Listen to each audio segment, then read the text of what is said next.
Hi guys, welcome back to my channel. If you're new, welcome. Today's video is gonna be a very quick one, hopefully. Just before I get into the video though, I just want to put it out there that I might be changing my 3 times a week post to twice a week because I am currently studying for my MCAT.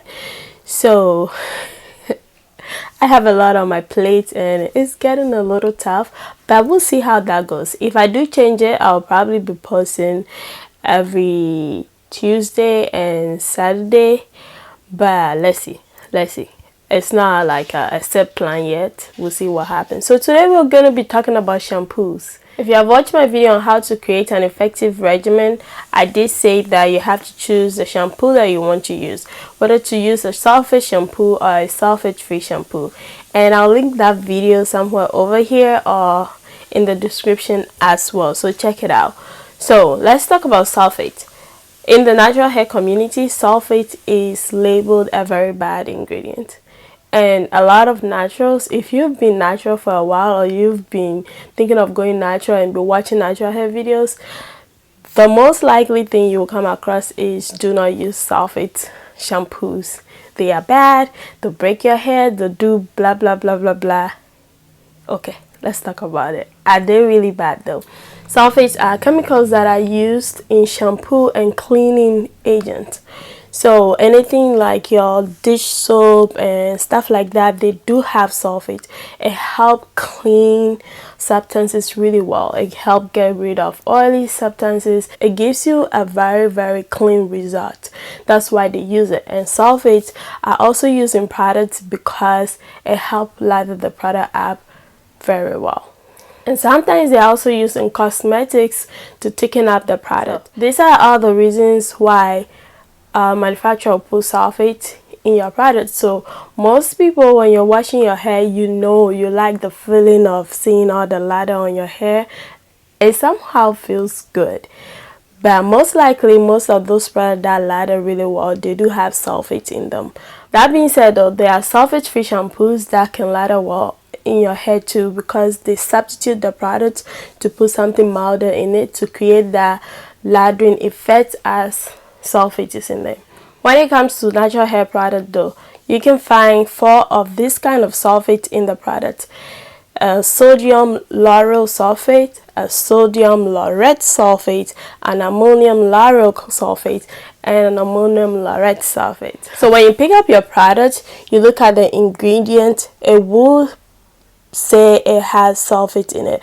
Most likely it will end in sulfate, so you don't really have to keep this whole long name in your head. You just have to kind of see sulfate and see what it is. So it will say at the back that it has sulfate. So if you take this shampoo for example, I'm gonna put a screenshot of the ingredients in the video. You'll see that it has sodium laureth sulfate at the back, and the concentration of sulfate is very important to your hair. Mostly those shampoos, the concentration is very low, so you have to be using a lot and you have to be using it over time for it to cause a negative effect on your hair. The harsh form of sulfate are the ones that have the laurel in it. So the sodium lauryl sulfate is harsh, and the ammonium lauryl sulfate is also harsh. And the milder forms are the ones that have the laureth. So the sodium laureth sulfate and ammonium laureth sulfate are milder. So mostly those are the ones that you commonly find in your shampoo. If you see the laureth, you want to kind of stay away from it. So let's talk about the reason why you are here. Why is sulfate bad for your hair? It can be bad for your hair, but it doesn't necessarily mean that you should just stay away from it. When you use products that have sulfate over time, because of the cleaning factor that is in, it's going to strip away the oils in your hair, and natural hair does not really produce a lot of oil like that. So the little bit that you have is very important to the moisture of your hair. You don't want to be using a shampoo that is always thoroughly cleaning your hair. So the cleaning effect makes it a bad thing to use, but I'm just hold on with that statement. Don't completely get rid of it yet. Over time, when you use the sulfate, it can create dryness, frizziness, itchy scalp, and also potentially break your hair. But just still hold on to that statement. We'll break it down in a bit. Now, however, our hair is prone to build up. So the product that you use, if you have natural hair, you know you're constantly adding oils to your hair, you're constantly adding conditioners to your hair, you're constantly moisturizing your hair, you're constantly adding some form of growth oil, something to your hair, and all this thing over time build up on your hair. So a build up is stuff constantly staying on your scalp and on your hair too. And for your hair to grow, listen very well, you need to get rid of buildup, because your scalp is very important to your growth. That is the first place that the hair gets into contact with. That is where the hair comes out of. When you have buildup on your scalp, it's going to clog your follicles, so that means new growth is going to find it harder to come out of your scalp, so they are going to break, so you won't be able to grow your hair. This is what products do to you. Not sulfate products, all products that you use over time. It creates buildup on your hair over time. And this is even worse if you have low porosity hair, because most of the time the product don't get into your strands easily, so they just sit on your hair. So when you have buildup on your hair, it is necessary to get rid of that buildup. And you're going to need a cleaning agent, something that is strong enough to take away that buildup. And sometimes your moisturizing shampoo is not going to do that. So that's when sulfate comes in. So when it comes to shampoos, you're going to have a moisturizing shampoo and a sulfate shampoo. And even though people label sulfate as bad, it is necessary to use some sort of clarifying shampoo when you're getting rid of buildup. That is the only way you're going to get rid of buildup. Moisturizing shampoo is not going to do it. There are ways to get rid of buildup naturally using apple cider vinegar and bentonite clay.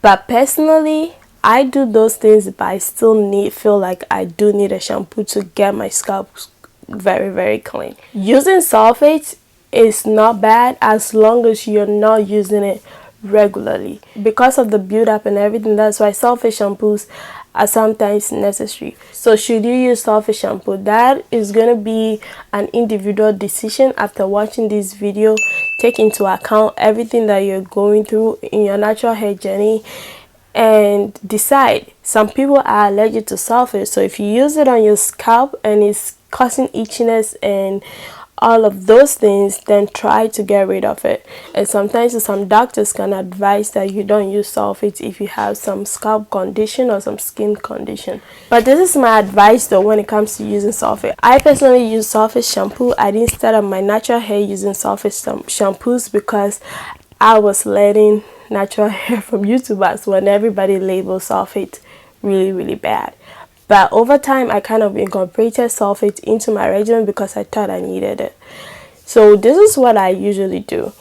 I use sulfate shampoo and I alternate it with moisturizing shampoo. Moisturizing shampoos are mostly shampoos that don't have sulfate in it. So back to the ingredients, when you look at the ingredients, it's not going to say anything sulfate. And you have to be careful though, because some companies out there are going to label their shampoo as sulfate free, but it's not sulfate free. So be careful. It's very key to read the ingredients on your shampoo. So what I do is I alternate it with my moisturizing shampoo. So say 2 weeks I use moisturizing shampoo, the third week I'm going to use sulfate shampoo, or every other week I alternate it like that. Initially though, when I started my natural hair journey, I used to co-wash a lot. So I kind of co-wash 2 weeks and then I use sulfate shampoo.